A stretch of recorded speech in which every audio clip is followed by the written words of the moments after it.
Pour la bande originale du jeu, on a essayé d'être... For the soundtrack of the game, we tried to be very close to what is done in film. We were constantly asking at each place in the game, why are we putting music here? What is it going to say? So we focused the music on bringing emotion, which is interactive, and supports the character's arc. I'm sorry, honey. I'm sorry. I'm sorry. You know I love you, don't you? You know I love you. We make games that are very narrative. We're really into interactive drama, so the soundtrack also had to go in that direction, supporting the three characters' very different stories.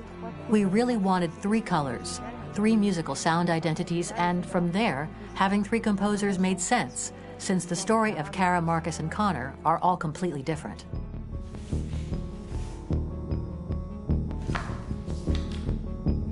You recognize him? It's Carlos Ortiz. For Connor, we wanted a soundtrack that could be very cold and very mechanical, very machine-esque somehow. For Kara, we wanted a soundtrack that would be very moving and emotional. It was about the quest for identity, but it was also a journey about love and empathy. And for Marcus, we wanted something epic, something that would really represent the grand aspect of his quest. And we were very fortunate to find three incredibly talented composers, and working with them has been a dream, honestly.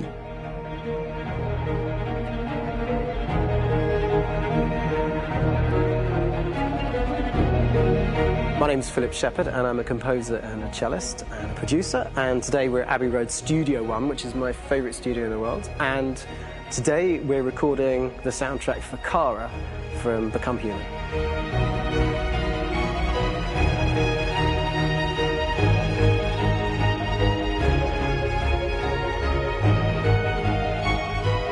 So when I compose a big project, I often travel just to kind of get out, and get some fresh air and some inspiration.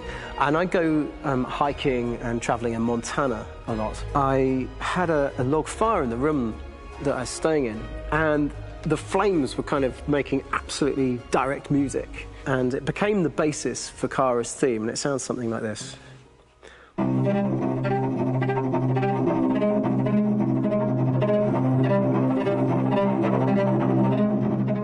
Now, over the top of that, I found a little theme that just seemed to fit over the top, which is taking Kara's name, Kara, Kara, and just using like a two-syllable motif, and it sounds like this. We're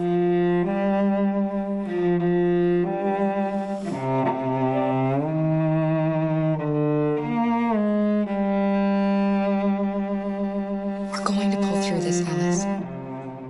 As long as we're together, nothing can hurt us.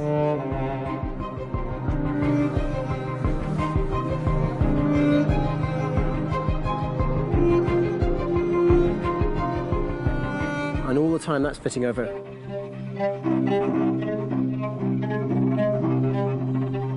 So it kind of works in lots of levels. And in fact, every single theme in the score has one of those elements built into it, and it becomes sort of the DNA of every single tune.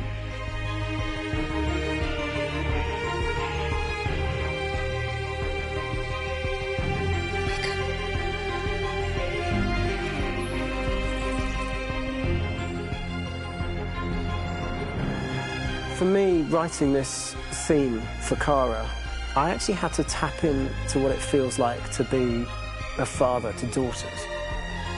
I really had to tap into everything I feel about my daughters and thinking, well, if I had to write music for them and that sense of trying to protect them but also give them the freedom, that's totally where it came from. Because each composer has been given the sort of narrative responsibility for very different characters, I haven't had to sort of go into other styles. I can actually be very loyal to this particular character and sort of hopefully encapsulate her. But it means also I've suddenly become very connected to this character. And if for some reason it goes to game over early, I'm getting mortified, They're over there! Starting a new project, for me personally, it's always finding the right tone, finding the right color, I like to call it. For me, it's finding that right texture that actually sits against picture really well. One of the biggest things is I created custom instruments for Connor.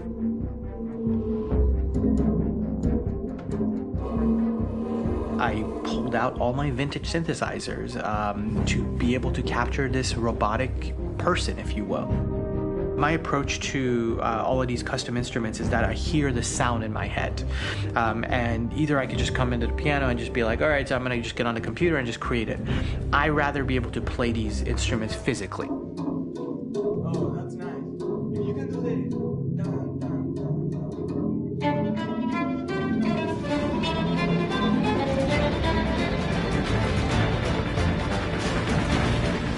As soon as you see Connor the first time, there is a really interesting thematic idea that you hear, and that's just made out of a Moog synthesizer, but completely manipulated in multiple ways. And it's robotic. It has a little bit of an emotional to it. He's on his mission, so you feel that as well. So it just kind of gives you that cold, motionless, with a mission in hand that you kind of feel throughout the whole thing.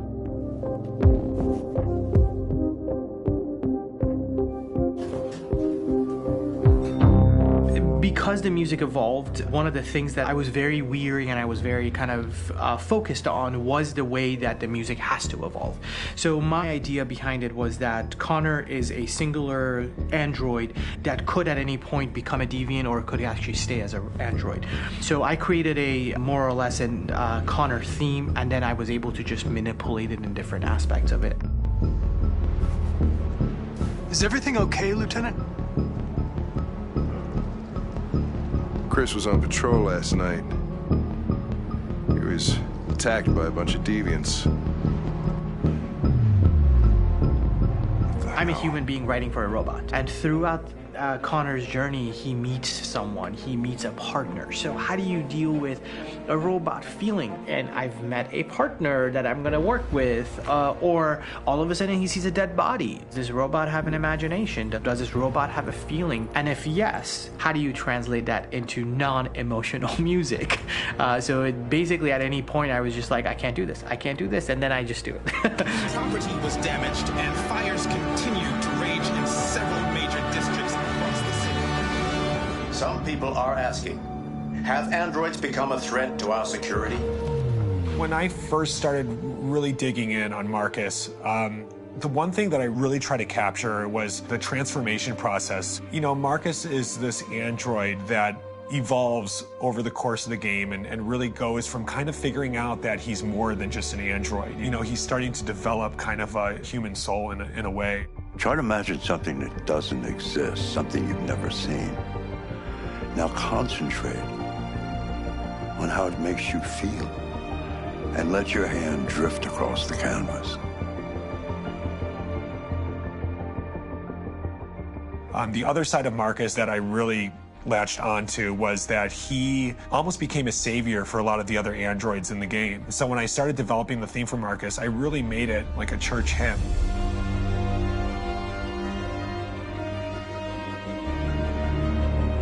I wanted it to be very simple. I wanted to make it a chordal melody. I really wanted to make it almost like a Bach hymn. The tough thing with that is it had to be recognizable. If I made it too complex from a harmonic standpoint, it would be hard, I think, for people to kind of pick it out and recognize it. It's very acoustic derived, but it's also been treated with a lot of effects and things to kind of put it into the space that I felt the sound should be in. It can be beautiful, it can be haunting, it can be extremely powerful from an action standpoint, and I'm really happy with the way it turned out. The music is there, but it's subliminal and it's emotional, and people are feeling it, and it's not distracting. And that's tricky with a game like this, where you have to have a lot of ins and outs like that, where the music kind of has to get in and out of these moments. This is a war we're fighting with the humans. If we fail, they'll destroy us. I think the game's been put together so well where I just wanted to make sure that I wasn't ruining the emotion.